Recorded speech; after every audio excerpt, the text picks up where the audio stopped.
Hello everyone, my name is Harold and I am a creator of small modular Total War Warhammer 3 mods, and today we are here to comment a little bit on the end of the year letter for 2025 by Total War's Vice President Roger Collum. We're gonna see his signature a little bit lower here. Here he is, Roger Collum, VP of Total War. What are the reasons why I wanted to comment on this? Well, for one, it is Roger Collum. He is part of the Total War leadership. And there was a similar letter a year ago. So at the end of 2024, we could try to maybe compare these two letters. But for now, let's just focus on what do we have here. And another few cents that I'd like to drop here is the context of me personally, where I am with Total War, where I have been with Total War, and what might be somewhat unique about my perspective on this. So I have been more intensely playing. Well, I actually haven't been playing Total War Warhammer 3 since I've tried the prologue campaign when Total War Warhammer 3 was released, to be honest. So I have started playing, basically, Total War Warhammer 3 in February 2024 after patch 4.2 dropped. So if you remember, that was what colloquially is being called Shadows of Change 2.0. So there's that about Total War Warhammer 3. Soon thereafter, I've already started modding the game as I was just annoyed by the start positions in Immortal Empires. But before Total War Warhammer 3, for more than 10 years, I have mostly been playing Medieval 2 Total War, almost exclusively even. There were like some games that I've played a little bit more, like Empire Total War or Total War Rome 2, but not that much, and it all pales in comparison with Medieval 2 Total War. So to me personally, the Medieval 3 announcement is going to mean a lot, and I hope we can explore that game together even more in the future. So let's start it all off. Hello friends. Hello, Mr. Collum. Here we are again, the end of another year and a moment to reflect. Several letters ago, I committed myself and the franchise to being more open and transparent. Yeah, mixed success. I would say that is a good judgment on this issue. And this is a chance for me to talk about both our successes and failures. Okay, let's see about that. Thank you so much for your support over the years, be it through praise or criticism. I've done both. Probably more criticism in the forums, but we'll see. We do read the feedback, take it to heart, sometimes beat ourselves up about how dumb we did a thing. I guess this is a comment on the fiasco with the Lizardman and Tomb King AI after patch 6.3, and then plan how we make things better. 2025 has been a landmark year for the Total War franchise. We celebrated 25 incredible years of the franchise and marked the occasion by announcing 3 new projects I've been excited about since I came to CA. Okay, so when did you come to CA? You have been excited about Lords of the End Times since you came to CA? Okay. I'd say somewhat niche, but okay. We also shared a first look at Warcore, the brand new Total War game engine. To be fair, it's built on top of the last one, so a little ship of Theseus here. So is it a new engine, or is it the old engine edited, updated, upgraded? I guess there is a certain spectrum to go on there, but I guess this is a little bit telling, don't you think? and spoke about bringing our new games to console. I'll talk more about that later. And that actually mostly seems to be in postscriptum, so that's interesting. We revealed the world's worst kept secret, Warhammer 40k. We're making a game in one of my favorite universes, Warhammer 40,000. At the same time, we look to our past, both Total Wars and Humanities, to set our sights on the Middle Ages with Medieval 3. Hell, it's been about time. Now, soon, in 5 years, I'll write more on why we made the call to announce it. And finally, did he? Let's check it out. And finally, we are not finished with Total War Warhammer 3 as we revealed Lords of the End Times. What do you mean finished? You're saying all the time, or CA is, that you're not finished. So you're not finished now, you're not finished after Lords of the End Times. Stop triggering people's PTSDs. Thank you. It's my hope that we talked about at least one setting that you are excited for. You have. Total War, right now, is more exciting to me than it has been since the release of Empire Total War. Or well, before the release of Empire Total War, because that was also a botched release. So, I was in my early teens when I was excited for Total War. I'm very skeptical right now, but I haven't been this excited about Total War for more than 15 years? Total War has been that mismanaged. In any case, our anniversary showcase was the first event like this we've ever done, and a long-standing ambition for us. It was a mixed bag, really. Quite a mixed bag. We know we didn't get everything perfect in this plan, but aligning 3 projects at very different stages in their development cycle is challenging. Okay, fair enough. There's plenty of feedback we'll take on board for next time, and that's exactly how it should be. Yes, in retrospect, I wish we'd also spend time celebrating our players and the mods across all our games, but that's something we'll explore in the future. Considering that Dawnless Days bumped the number of players of Total War Attila over 10,000, yeah, this is something that should be done. For a first attempt, I couldn't be happier for the teams who pulled this off and gave you a genuine glimpse into the projects we've eagerly been building. I'm proud of what we did and happy for what we learned. Those in front of the camera are lifelong Total War fans, and while exciting, it's also incredibly nerve-wracking talking publicly about the things you're working on. I mean, you know, if you know what you're talking about, it shouldn't be that nerve-wracking. You could have some sort of, being nervous. I can't remember the word now. Trema in my language.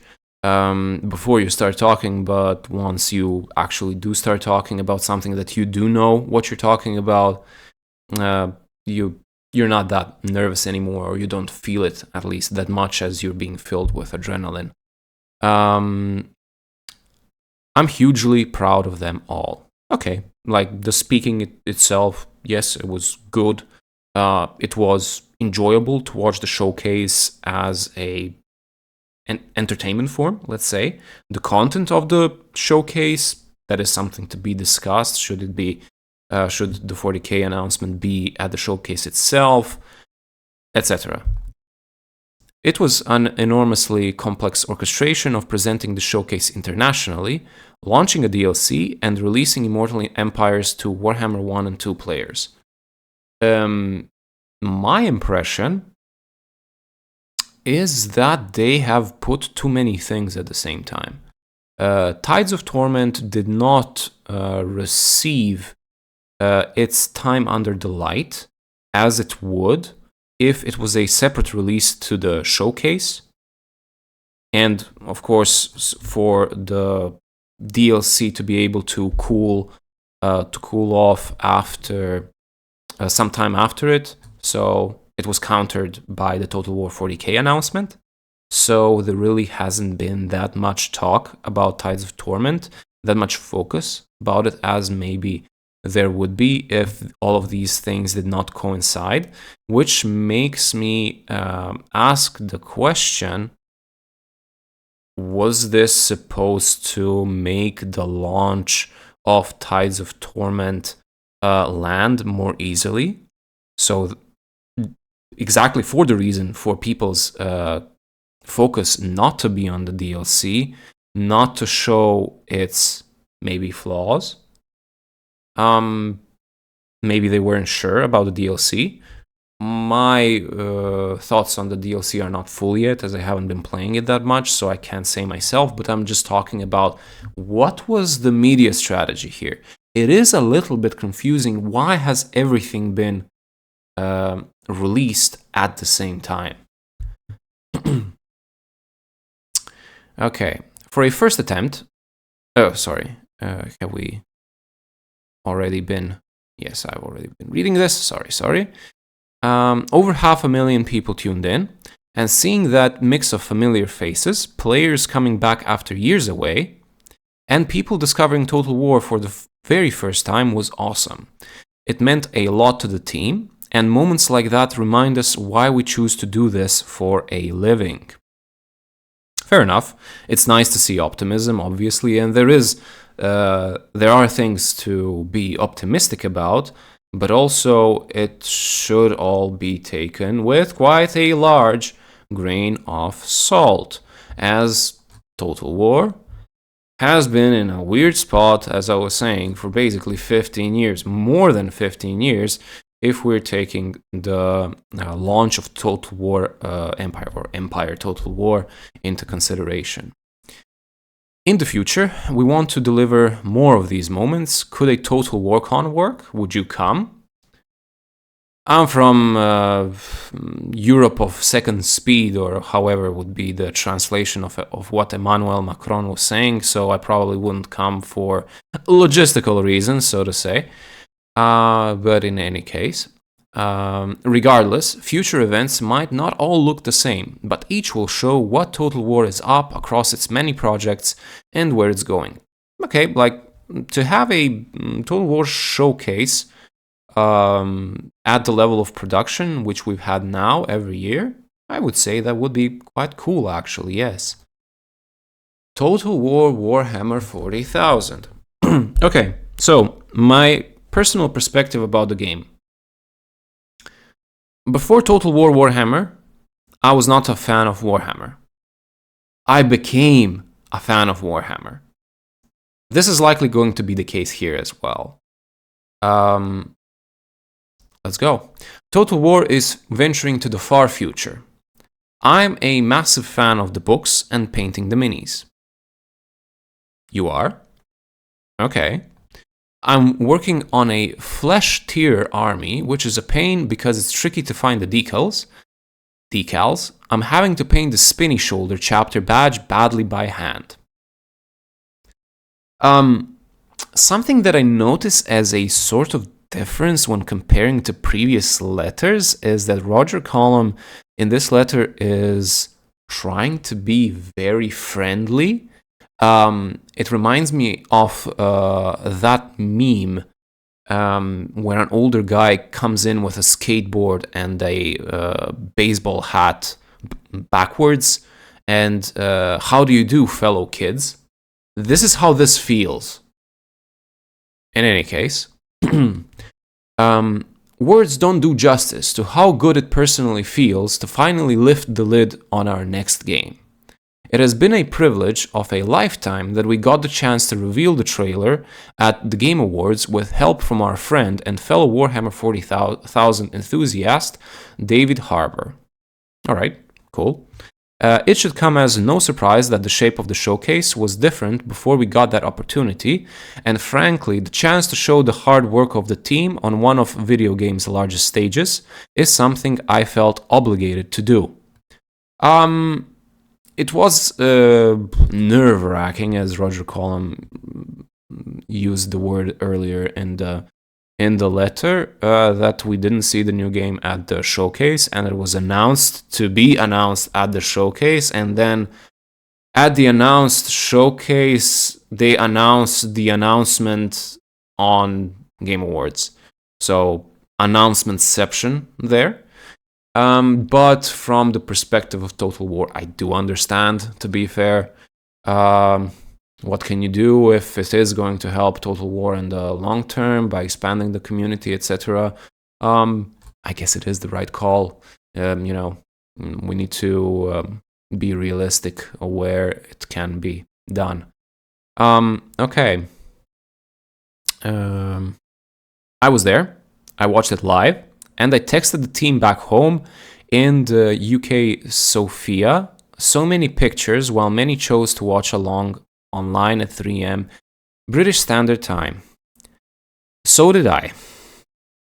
Why did it take so long? In any case, what an incredible moment for the team. I watched someone sat just 2 rows ahead of me throw up his arms when the logo appeared on stage, and that moment and his cheer will live in my memory forever. Bro, okay, that was some real poetics right there. This game is being developed by hardcore fans of the setting. It's personal for us. If you were to walk into our studio, the first thing you'd see is cabinet upon cabinet of miniatures the teams have hand-built and painted throughout this project. Well, I mean, yes, we can see that with the past 10 to 15 years of Total War. I mean, sure, people can be fans of both fantasy and historical, but so CA is filled with miniatures of Total War 40,000, Warhammer 40,000. I mean, Warhammer 40k in general. Now it's Total War, Warhammer 40,000.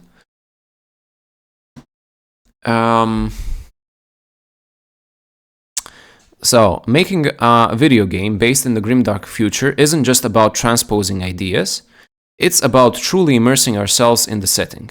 Painting miniatures, rolling 300,000 six-sided dice that always missed box, and reading the infinite library of novels, codices, I'm not a native speaker, so codices, and more. Of course, none of this would have been possible without the constant support of Games Workshop. It's been over 10 years since we first teamed up to develop the Warhammer series, and we're grateful for the trust they've placed in us to bring another of their IPs to life. I mean, that's good that there is a good partnership between these two studios, these two companies. Our goal is clear. Can we create the ultimate game set in the Warhammer 40,000 universe? A game where all your favorites from the setting eventually coexist with a vast galactic sandbox. Can you? We're going to see. Some of you have already pointed out that this is what the next 10 years looks like for CA. It's going to take quite a bit of time to get everything in the massive 40k catalog that deserves a place in the galaxy. So we're getting Total War Warhammer 40,000 for the next 10 plus years. If this is going to expand the studio, if this is going to bring back jobs to Creative Assembly, if we're going to get the support that Total War Medieval 3 needs, that a future Total War Empire 2 needs, we're good. But don't let Total War Warhammer 40k take over Total War. Right now, it's 2 for fantasy. Well, 1 fantasy, 1 science fantasy. Or science fiction. And 1 for historical. And the historical is an early pre-development, pre-production. So, Total War Medieval 3.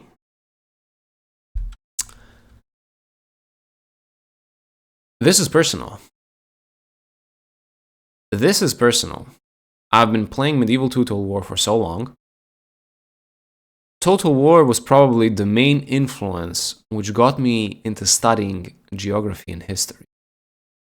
I have an MA in geography and history education. Thank you, Total War. Total War Medieval 2 made a great impact on my interest in medieval history specifically. I've been working on medieval history projects. We've even tried tying this into Medieval 2 Total War. It didn't work out. But still, this is personal. This, if successful, is even a vindication of my life choices. Let's go. After many long years, Medieval 3 is finally in development. This is our magnum opus for historical Total War. No setting in our catalog has been more requested than this. Yes, it has not. We know we need to get it right. You do. It's something that's deeply special to us as it is to many of you. Expectations are high. I was recently quoted as making the comparison to this being our Half-Life 3. Yes. Firstly, Valve, please release. Hey kids, right? How do you do, fellow kids? Secondly, what I mean is that Half-Life 3 has unattainable expectations for me as a fan, and the longer the wait, the more those expectations grow and morph over time. I always remembered Elder Scrolls Oblivion had Sprint. Apparently, I was wrong. Nothing to comment here. I'm not an Elder Scrolls player myself. And that's why we invited you to join us on this development journey. Have you really? Is that really the reason why you invited us for this development journey? Or is it a lot of freaking angry fans that nothing is being done about historical for how many years now? So the last one was Total War Pharaoh. And that's been a mixed bag, to say the least. And all that you have to show for historical is early pre-production. So that ties into the rumors about a cancelled Total War World War I game that was probably in development. So yeah, the reason why they invited us for this development journey is very likely so historical fans are not as mad at Total War as they otherwise should be. They've been seething for a long time. So share your feedback, shape the experience, and help us craft a game that reflects your vision alongside our own. We want to get it right. Right? So why should we work on this game in silence? Right. Okay, maybe if you're trying to improve communication so it makes some sense, but you don't have anything to show for historical Total War. We know some of you were concerned when you heard the words pre-production. We weren't clear enough on this, and it can sound like the game is nothing more than ideas on paper, but that's not the case. The game is already taking shape in playable builds. You sure about that? How do you do, fellow kids? Who's been updating you on this? What they have been telling us is that everything is basically in concept phases. Nothing is final. Everything is going to be changed. Everything is going to be changed, as Pav and Leif were saying. Taking shape in playable builds? What does a playable build mean to you? Thanks to Warcore, it's playable earlier than any game in our developmental history. What does playable mean to you? A prototype? With core features like sieges are being tested. Formations and population systems being tested as I write this. Looking forward to it. What can I say? I'm looking forward to seeing these sieges. which are horrible in Total War Warhammer 3, and we haven't heard anything about sieges in half a year. Pre-production for us means refining the vision, locking down our list of core mechanics. Well, if it is locking down the list of core mechanics, why do you need our feedback if you already have them all? What is going on here? And ensuring every piece fits together before full-scale production ramps up. So you need our feedback before full-scale production ramps up. I mean, fine, some details can be changed in that scenario, but you already have a vision of the game. You already have the vision of the game, yet you're communicating to us that you're communicating with us about how the game should look like. Which one is it? We want to lift more of the veil on Medieval 3, which is why this week you'll have seen a live stream featuring both our game director and creative director. They seem to be nice chaps. I'm actually pleased with how they have been communicating things so far.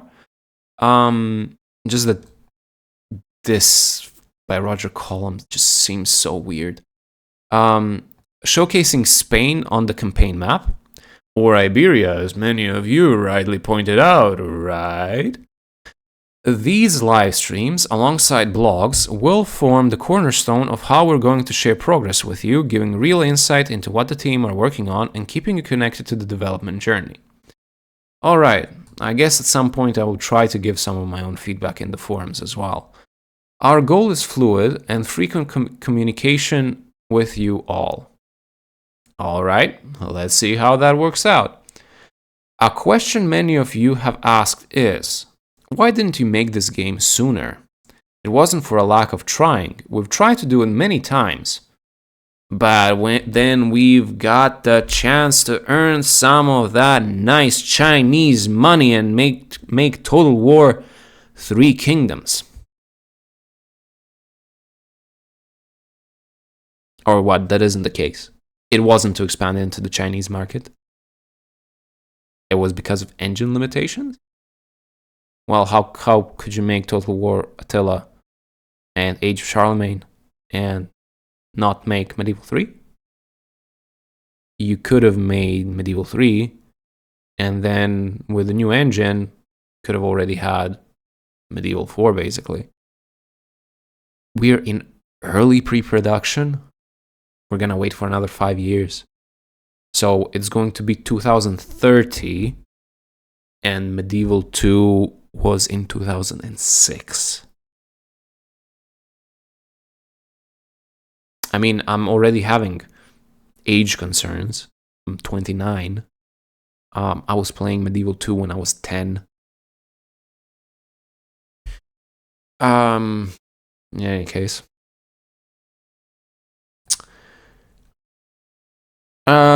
The right things to fall perfectly in place, the right team, the right technology, the right vision to push the boundaries of our historical experience and deliver something that resonates with players worldwide. Leif's vision is damn compelling if you ask me. It is. Yes. Leif's vision. I didn't really see Leif before. I like Leif. I like Pav as well. I hope they make a good job. It wasn't on Leif and Pav to make Medieval 3 10 years ago. We know it's going to be a few years.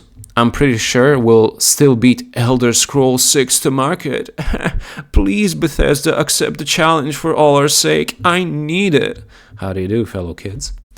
And there's no amount of sugarcoating to escape that fact. But we really want to make it something worth waiting for. And with your support, it will be. Fair enough. Join the discussion, and as Pav Voice, our game director with the amazing hair, says, help us foster the rebirth of historical Total War by joining us here, Total War Medieval 3 forums. Why did it need a rebirth? Why was it dead for so long? Yeah. Okay, let's go back to Total War Warhammer 3, which is the reason why this channel even exists, why I've started posting on the Steam Workshop, etc. It hasn't been the easiest year to be a Warhammer 3 player, and I'm not going to pretend otherwise. Right. How do you do, fellow kids? Despite the setbacks and challenges, I'm incredibly proud of the development team for staying focused and delivering a Tides of Torment experience that we can stand behind. You can stand behind the power creep?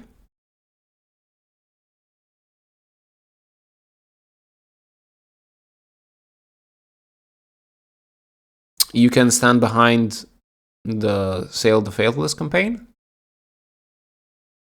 You can stand behind adding one single province to the campaign map with the DLC? Okay. This has been our smoothest launch in recent memory. Well, yes, because nobody's focused on the DLC. And has seen the highest daily active users since Immortal Empires first launched. Not because of the DLC, it's because of the free Immortal Empires for Warhammer 1 and 2 players. I know not every part of the package is everyone's cup of tea, which is why we started splitting the DLC so you all have a choice. Fair enough, that was a good choice. Choice for our players is really important to me. To you, Roger Collum? To you, it's very important? Where has it been before? The team put their heart and soul into this one. They have. We delayed because we weren't good enough, and the additional time got us a good place. A little bit better than before, I guess, as the thing that has been added has been repurposed Karl Franz and Balthasar Gelt mechanics for the High Elves. For Tyrion and Tekla specifically. That is what you've added. That said, we'll continue to update and bug fix as we have been doing since our Shadows of Change debacle. You got something right. I mean, sure, I'm maybe griefing too much here, but can't help it. Really, I can't help it. We were finally able to give Norska a long-awaited update. That seems good, actually. So I've started a Let's Play, so you might want to join into that to see how the Norska rework looks like. Added the last remaining roster pieces for the High Elves. As people have been pointing out in the forums, they are not the last remaining roster pieces for the High Elves, but this is again, how do you do, fellow kids, and him not actually knowing what he's talking about. And brought Slanesh up to a higher standard. Can't comment on this. I'm not a Slanesh fan. I purchased the whole DLC, but I'm not likely to play Slanesh. However, I want to acknowledge that there are two main areas where we failed to meet expectations and are committed to improving. Reliable content delivery and maintaining game health. Before I get to this, my thoughts remained here. Why did I buy Slanesh if I don't intend to play it? Well, when you think about it mathematically, I almost got the Slanesh part of the DLC 50% off when taking into consideration the discount for the whole package. And I am a modder, and I like to be able to test out the start positions. So if I would be moving around the Kala, around the map, I want to be able to test it out without using shady practices. I just like to have the DLC if I can get them at 50% off, which basically was the Slanesh part of the DLC, while I am actually playing the Norska and High Elf parts of the DLC.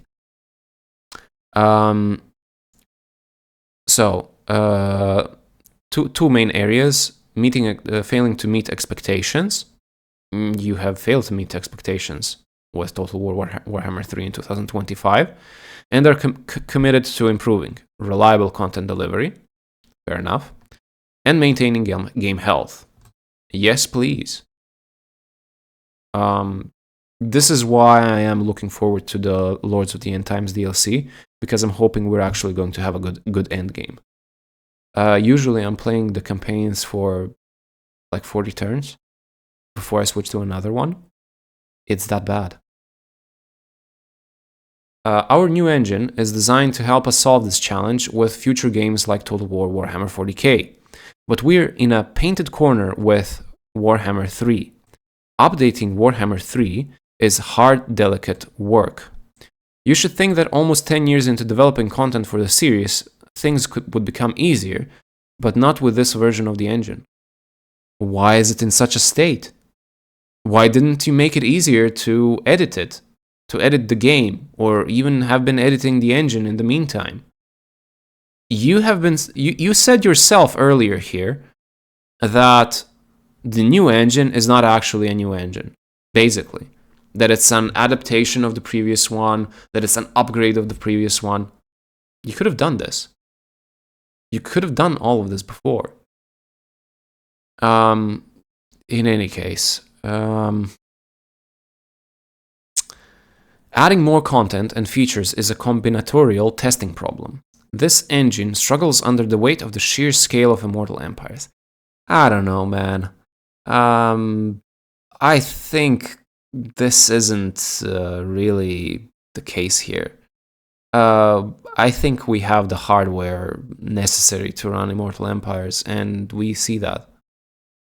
It's just a question of optimization. It's a question of resources invested into the game, into the engine, etc. That's not an excuse, that's just a fact. Fair enough. We'll continue to raise our internal bar for delivery, but like all things in life, there are no guarantees. We're going to ship something good late over something bad on time every time. What? Sorry, just hearing this sentence with your history is what? We're going to ship something good late over something bad on time every time. In the future, right? So this is what you want to do in the future. Okay, let's see about that. To try and remedy this for Warhammer, we've made two big changes. First, we've grown the team and brought back some veteran hands to provide support for Lords of the End Times.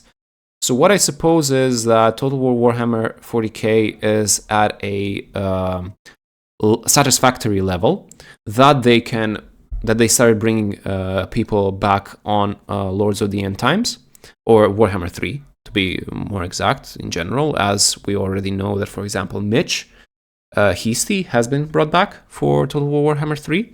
So if there's even additional hands, they are much needed, and this is very welcome. Lords of the End Times seems to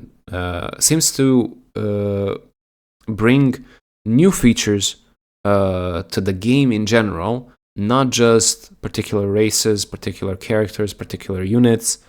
It seems to aim to improve the game in general, and that is very much needed. This game needs an end game. Thank you. Second, we're improving how we build, validate, and deliver content. Much needed. It's not a silver bullet, but it will hopefully pave the way for future content being delivered on a more reliable cadence. Okay, looking forward to it. When it comes to game health, the bottom line is simple. The content you've paid for shouldn't break. Really. We were too slow on reacting to the campaign AI bug, and you wouldn't if there wasn't such a negative feedback from the community. And while we had planned to patch it, we should have spoken to you faster and fixed at lightning speed. Since this, we're identifying AI bugs as serious as crashes. Okay, it's been about time. Like, seriously. It's been about time. Like, you need to improve the AI in Total War Warhammer 3.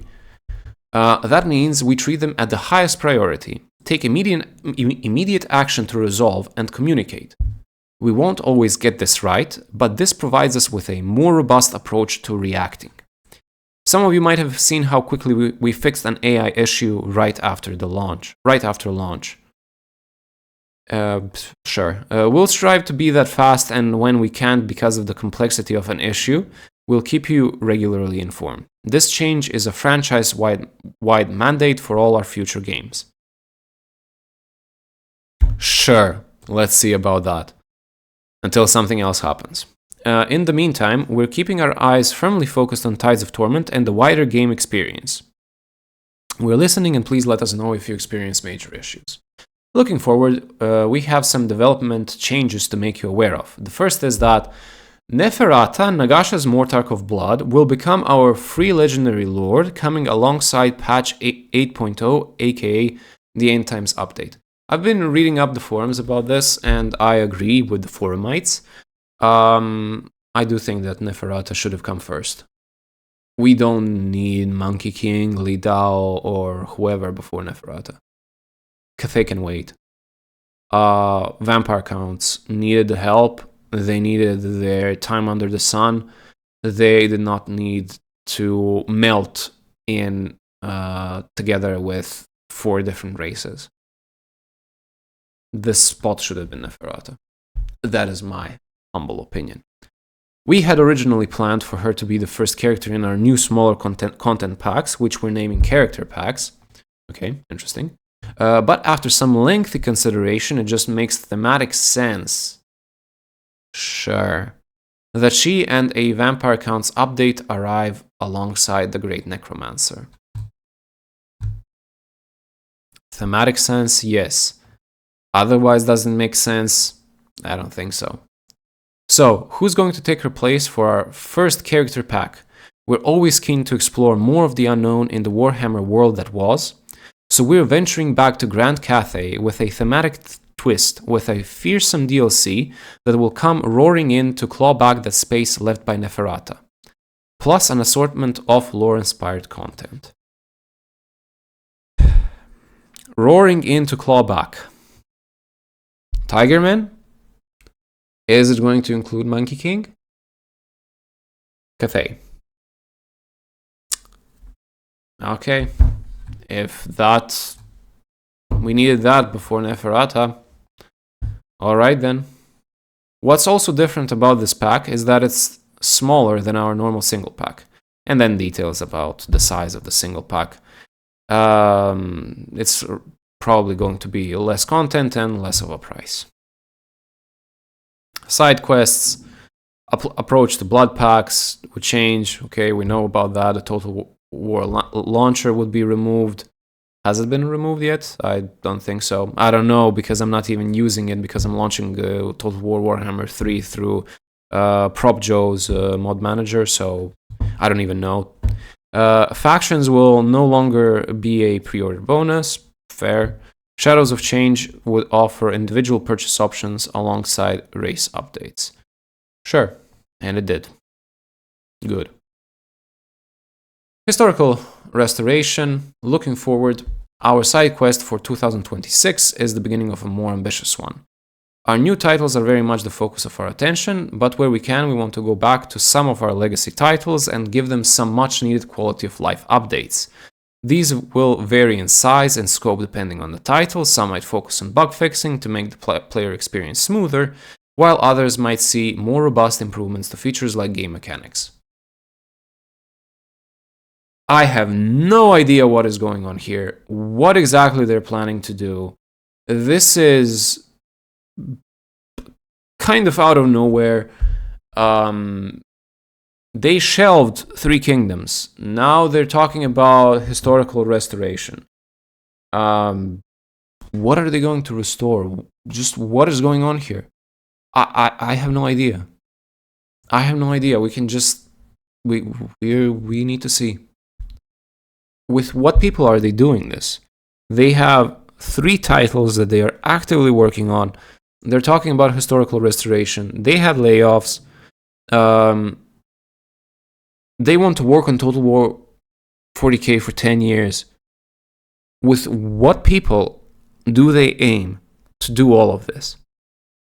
Are they hiring Feral Interactive to do this historical restoration? Do they actually work on PC games? I don't know. You tell me, please. Write down in the comments. There's a lot of dust to brush off some of these games. In some cases, the source code is lost completely back in 2004, etc. However, resourcing these will be a bit of a challenge given how full our hands are across the projects you both know and don't know about. You don't know about. What we don't know about? What else are you working on? So please be patient.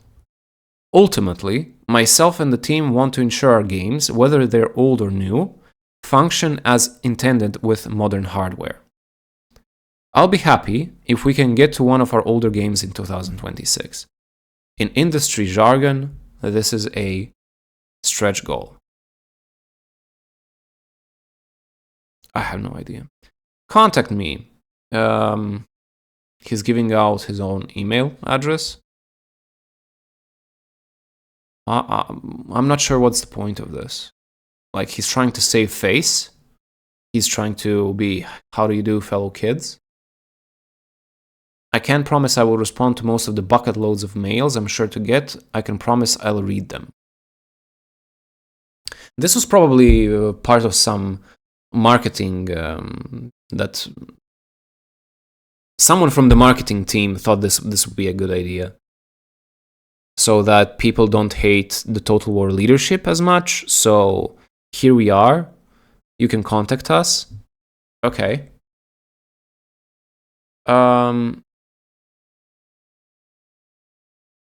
Random thought, maybe I could answer some of these things in a stream a few times a year. Okay. Let's see that happen, Roger Collum. You've been challenging Bethesda and whoever. Okay. Let's see you on a stream. Challenge yourself. Come out on a stream. Talk to the player base. I'd love to see that. We genuinely believe the future we have in front of us is strongest we've ever had. I do agree with this. If you don't mess it up. Between Total War, Warhammer 40,000, Medieval 3, Warhammer 3, and everything else we're planning to do into the far future, we're so excited for what we can achieve. There's a lot of work ahead, and we're under no illusions about that, but we're looking forward to sharing more with you on all three of these projects throughout 2026. These aren't just names on a roadmap, they're the next big steps for Total War, and we can't wait to bring you along for the ride. Until then, from all of us, happy holidays and see you in the new year. Merry Christmas, Roger Collum. Merry Christmas. See you in the new year. PS regarding consoles. Total War has been a PC game for 25 years. Basically, they're talking how they would keep Total War mainly a PC experience, and just that they want to expand the game on consoles. And as long as that is the case and not the other way around, where it's first being developed for consoles and then being ported over to PC, we're good. And here we have some stats, and it's mostly Empire, Reichland. Where is it? Most played, Reichland.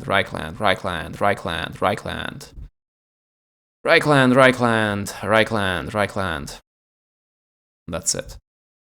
So, this was probably a very long video already. I don't know if I will try to cut it up a little bit.